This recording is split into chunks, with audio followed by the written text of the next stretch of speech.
नमस्कार. दिनांक वसुबारस आहे आणि या दिवशी काही पारंपरिक उपाय जे वाडवडिलांकडून आले आहेत ते मी तुम्हाला सांगतोय. पण तत्पूर्वी हे उपाय ऐकण्याआधी तुम्ही आनंद पिंपळकर आनंदी वास्तू हे फेसबुक पेज आणि याच नावाचं युट्यूब चॅनल लाईक सबस्क्राईब करून बेल आयकॉनला क्लिक करा. वास्तविक वसुबारस हा सण गाय वासरू यांचं पूजन करून दूध दुभते याला गायीच्या स्वरूपामध्ये लक्ष्मी मानून तिच्या प्रती कृतज्ञता व्यक्त करण्यासाठीचा खरा तर हा दिवस आहे. जर बघितलं तर आपल्या वासरावर जीवापाड प्रेम करणारी गाय ही तेवढंच प्रेम त्या गोपालकावर देखील करते. आणि अर्थातच हा अनुभव ज्या लोकांनी गाय पाळली आहे त्यांना असतोच. आपल्या धर्मामध्ये आपल्या संतांनी तसंच धर्माने गायीला गोमाता असं म्हटलंय. अर्थातच प्रत्येक ठिकाणी गायीचं महत्व हे अनन्यसाधारण आहे. वास्तुशास्त्रामध्ये तर गायीला प्रचंड महत्व आहे. आज वसुबारसेच्या निमित्तानं मी तुम्हाला आवर्जून उपाय सांगतोय. हे उपाय तुम्ही करून पहा आणि तुम्ही मला नक्की अनुभव कळवा. हे तुम्ही वसुबारसेच्या दिवशी देखील करू शकता किंवा नंतर देखील करू शकता आणि त्याचा तुम्हाला जो काही अनुभव येईल तो आम्हाला जरूर कळवा. जसं की तुमच्या वास्तूमध्ये अर्थात तुमची बैठी वास्तू असेल तरच हा तुम्हाला उपयोग करायचा आहे. जर तुम्ही मुंबई सारख्या पुण्यासारख्या ठिकाणी आणि फ्लॅट सारख्या ठिकाणी राहत असाल तर हे करणं अशक्य आहे. जर तुम्हाला घरामध्ये तुमच्या प्लॉटमध्ये अशांतता वाटत असेल तर सवत्स धेनू म्हणजे वासरासहित गाय तुम्ही तुमच्या घरामध्ये प्लॉटमध्ये शक्य असेल तर फिरवू शकता किंवा प्लॉटमध्ये फिरू शकता. हे अग्निदिव्य मात्र फ्लॅटमध्ये तुम्हाला करायचं नाहीये. त्याऐवजी तुम्हाला दुसरे खूप सारे उपाय ते मी सांगणार आहे. ज्या घरामध्ये सातत्यानं ताणतणाव, वास्तुदोष, नकारात्मकता आढळते अशा फ्लॅटमध्ये काय करायचं असा प्रश्न पडला असेल तर काळजी करू नका. गायीच्या पायाखालची थोडीशी माती एका बाटलीमध्ये भरून तुम्ही घरामध्ये ठेवू शकता किंवा गायीच्या पायाखालची माती ही तुम्ही जेव्हा वास्तुशांती असते त्यावेळेस वास्तुपुरुष जो निक्षेपित केला जातो, पुरला जातो त्या ठिकाणी मरून माती टाकली जाते. पण जर ती टाकली गेली नसेल तर गायीच्या पायाखालची माती घेऊन थोडीशी ती गंगाजलात ओली करून ज्या ठिकाणी वास्तुपुरुष तुम्ही निक्षेप केला आहे फ्लॅटमध्ये त्या ठिकाणी मातीचं तुम्ही लेपन करू शकता.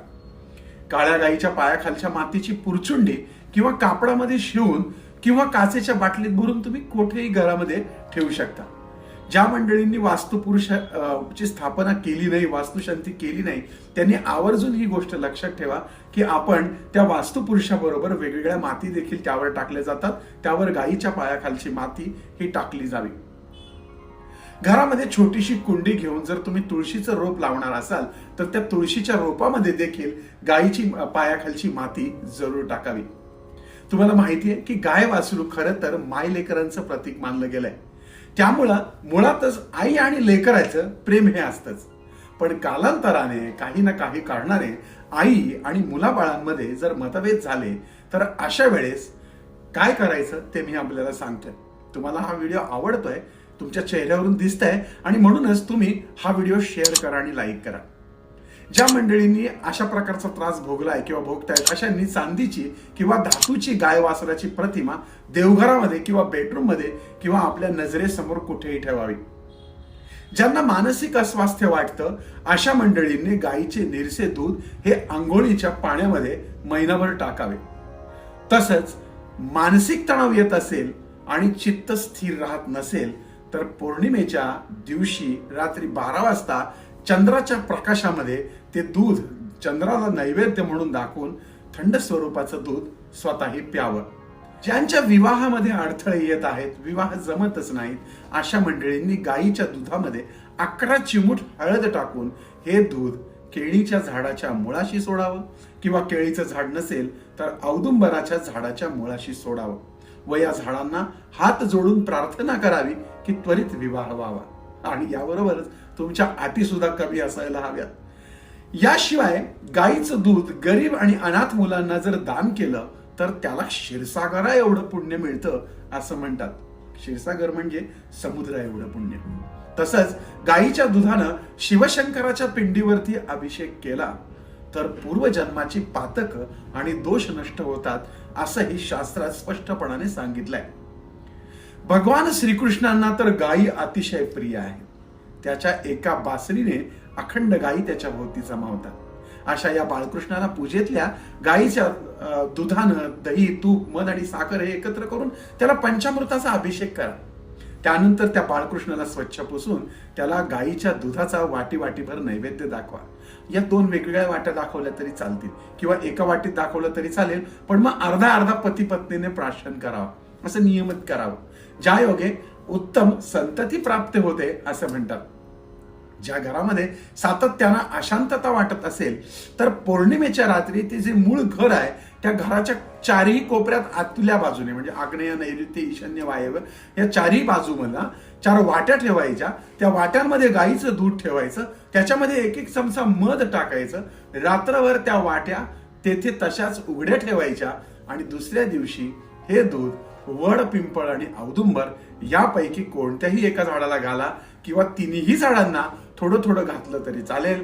ते दूध त्या ठिकाणी घातल्यानंतर त्या झाडांना मनोभावे नमस्कार करा. ज्यावेळेस तुमच्या घरी पाहुणे येतात, अतिथी येतात ना, त्यावेळेस त्यांना चहा ऐवजी दूध दिलं तर त्याचेही उत्तम परिणाम पाहायला मिळतात. अर्थात दूध प्यायला पाहुण्यांनी तयारही व्हायला पाहिजे. गायीच्या तुपाचं केलेलं हवन हे वातावरणामध्ये शुद्धी निर्माण करते. आणि तुम्हाला रोज अग्निहोत्र करायचं शक्य नसेल तर ते शक्य नाही आजकालच्या धावपळीच्या जीवनात, तर तुम्ही गायीच्या शेणीचा तुकडा तुपामध्ये भिजवा, त्याच्यावर भीमसेन कापूर ठेवा आणि तो जाळा, त्याचा धूर करा. अर्थात हा धूर सहन होईल एवढाच करावा. आणि मग त्याची राख सर्वांनी कपाळी लावा, मनगटाला लावा, गळ्याला लावा. अर्थात राख डोळ्यात जाणार नाही याची काळजी घ्या.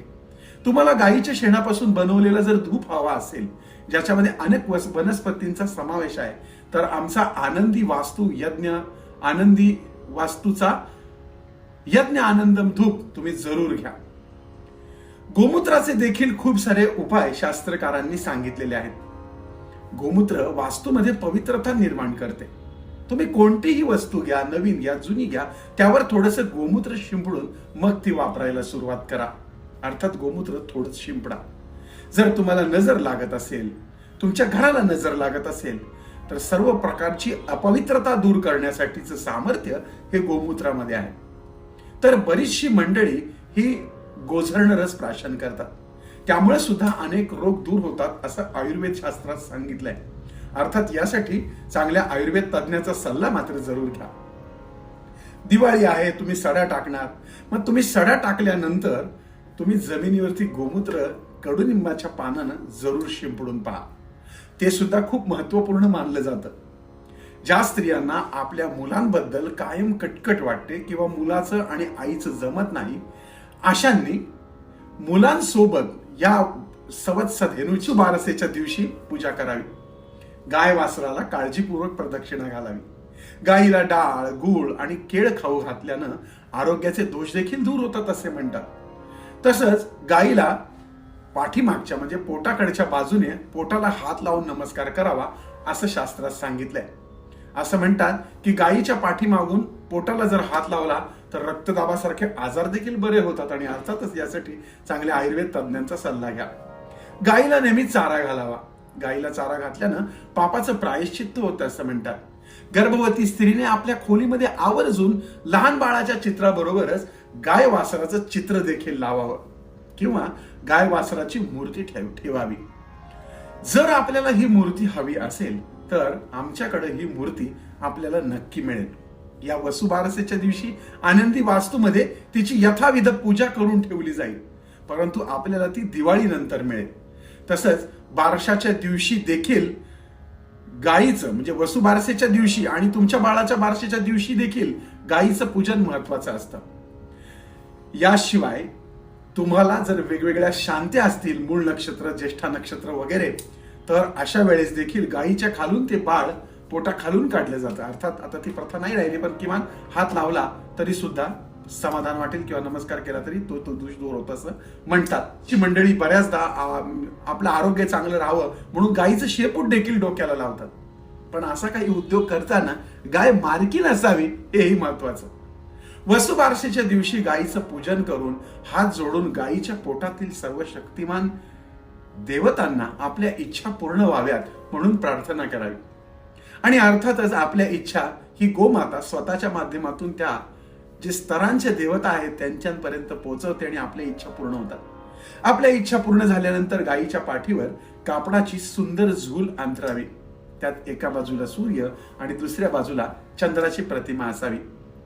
तुम्हाला जर शक्य असेल तर गायीच्या कपाळी अष्टगंध आणि गंगाजळ एकत्र करून त्रिपुंड काढावं किंवा गंध लावावं. यामुळं दत्ताची कृपा होते असं म्हणतात. दर्शको, हे सारे उपाय जे मी तुम्हाला सांगितलेले आहेत हे पारंपरिक आहे. हे उपाय केल्यानं पैशाचा पाऊस पडतो, आरोग्य चांगलं होतं, सर्व प्रकारच्या इच्छा पूर्ण होतात असा माझा दावा नाही. परंतु पूर्वापार आपले पूर्वज हे सांगत आलेले उपाय केवळ माहिती करता आपल्याला सांगत आहे. आणि जर आपण हे उपाय करून पाहिले आणि उपाय केल्यानंतर आपल्याला छानसा फरक पडला तर आम्हाला जरूर कळवा. याशिवाय आपले खूप सारे मंत्र आलेले आहेत. 5 मंत्र दिवाळीच्या निमित्तानं मी प्रकाशित केलेले आहेत. ते तुम्हाला माझ्या आनंद पिंपळकर आनंदी वास्तू या युट्यूब चॅनलवर पाहायला मिळतील. तुम्ही दररोज ते मंत्र ऐकू शकता. युट्यूबला गेल्यानंतर व्हिडिओज लिस्टमध्ये जाऊन ते पहा.